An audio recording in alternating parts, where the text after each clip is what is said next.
سلام كميلهم كبرات تخاتاتلتي ناي دمص حلنا channel لمون كم تلمود نهيوتكم زلوت ازيو اقداس زعبا حيزلكم قريب لكم نايلوم مدبنا بزعبا اكلاو قانقا زدهبي كسام وداتا مساي نخصنحو ناتمنخو سناي مكتتال قانقا ودسب ካብጥን ተጀሚሩ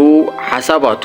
ስምዒታቱን ካልኦትን ዝገልጸሉ መሳርሒ እዩ መብዛሕቱ ሰብ ቋንቋ ክበሃል ተሎ በዘገባዊ ዝርዶ ኮይኑ ግን ቋንቋ ብድምጺ ዝመሓላለፍ መልእኽቲ ጥራሕ ዘይኮነስ አካላዊ ምልክታት ውን ዘጠቃልል እዩ አካላዊ ቋንቋ ሰባት ሐሳብ ንሐሳብ ኣብ ዝለዋወጡሉ እዋን ብዓይኖም ብገጾም ብኢዶምን ካልእን ዝንጸባረቕ ምልክት እዩ መጽናዕትታት ከም ዝሕብርዎ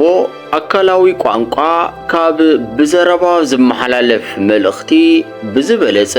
ልዕሊ 90% ሰባት ዝረዳድኡሉ ምዃኑ እዩ ሓደ ሰብ እንትዛረብ አዒንቱ አእዳው አቀማምጥኡ ደው አባህሉን ኩሉ ኣብ ውሽጡ ዘሎ ስምዒት ንዕቐት አኽብሮት ፍርሒ ስቃት ትዕቢት حفرتن عرس امنتن زنصبارق እዩ بفላይ ድማ አዒንትን አእዳውን ካብቶም ቀንዲ አካላዊ ቋንቋ ዝንጸባረቐሎም እዮም ደቂ ኣንስትዮ እንተፍቅራውን ዝበዝሕ ግዜ ብግልጺ ንምዝራብ ስለ ዝሓፍራ አካላዊ ቋንቋ ክጥቀማ ልሙድ ተርእዮ እዩ እዚ ክብል እንተለኹ ግን ደቂ ኣንስትዮ ጥራሕ ይጥቀማሉ ንምባል ደልየ ዘይኮንኩስ ምስ ባህልና ተኣሳሲሩ ኣብ ልዕሊአን ጽዕንቶ ስለ ዝነበረን ዘሎን እዩ ገለ ሰባት ሓሳብ ንሓሳብ እንትለዋወጡ ካብቲ ናይ ዘረባ ትሕዝቶ ንላዕሊ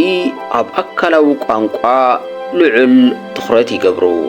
እዚ ዝኾነሉ ምኽንያት ንመስተውዕሊ ሰብ እቲ ዝበዝሕ መልእኽቲ ዝርከብ ኣብ አካላዊ ምንቅስቓስ ብምዃኑ እዩ ሰባት ከይፈተው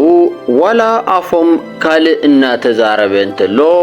አካላቶም ግን እቲ ትኽክለኛ መልእኽቲ ከመሓላልፍ ይኽእል እዩ መብዛሕትኡ ግዜ ከምዚ ዓይነት መልእኽትታት ናይ ስነልቦና በዓል ሞያታት ክርድእዎ ዝኽእል እዩ ሰባት ኮነኢሎም ንኸታልሉኻ ጥዑማት ቃላት ተጠቒሞም ንኽትኣምኖም ክዛረቡኻ ይኽእል እዮም እቲ ንዓኻ ዘድልየካ ግን ካብ ቃሎም ንላዕሊ አካላዊ ምንቅስቓሶምን ቋንቋኦምን እዩ ገለ ንጡፋት ሰባት ወገኖምን ጸላኢኦምን አካላዊ ቋንቋ ጥራሕ ብምንባብ ዝግንዘቡ ኣለዉ እዮም ቁጽሮም ዘይነዓቕ ብርክት ዝበሉ ሰባት ድማ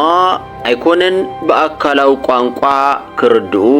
ተብቐጥታ ተዛሪብዎም ውን ከም ቀሊል ነገር ብምውሳድ ክመጾም ዝኽእል ሳዕቤን ዘይግንዘቡ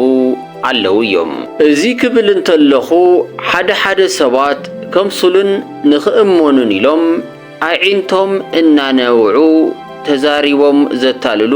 የለውን ማለተይ ኣይኮነን ብፍላይ ኣብዚ ዘለናሉ ዘመን ከምዚ ዓይነት ናይ ምትላል ተግባር ኣዝዩ ልሙድ ተርእዮ እዩ ሰባት ዓይኖም ስለ ዝነብዑ ጥራሕ ናይ ብሓቂ ቁንዓት እዮም ኢልካ ምድምዳም ኣዝዩ ሓደገኛ ተግባር እዩ መብዛሕትኡ ግዜ ምስ ሰባት ናይ ምርድዳእ ክእለትካ ዝውሰን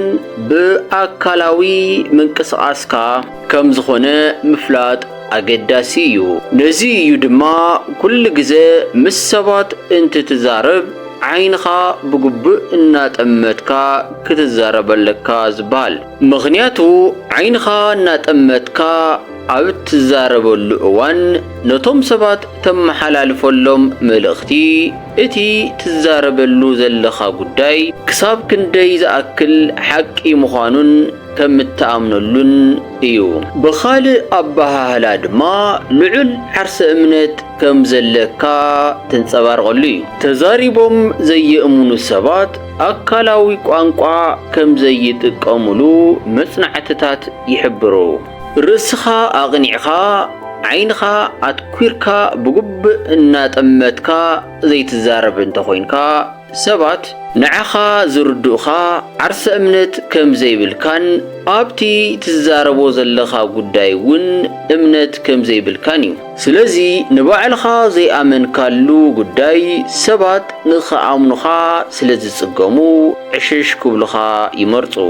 ባርከስ ክቡራ ተኸታተልቲ ናይ ድምፂ ሕልና ቻናል ንሎሚ ዝበልክዎ መደብ ነዚ ክትከታተልዎ ጽናዕኹም ይመስል ነይሩ። ነዛ ቻናል ሓደሽቲ ዝኾንኩም ሰባት ድማ ሰብስክራይብ፣ ላይክ እና ሼር ብምግባር ኩሉ ግዜ ብዝለቆም ቁም ነገር ሓዘል ቪድዮታት ተማሂርኩም ህይወትኩም ንኽትልውጡ ተስፋ ገበር። ክሳብ መወዳእታ ስለ ዝተኸታተልኩምኒ ድማ ኣዝየ መስግን። ሰላም።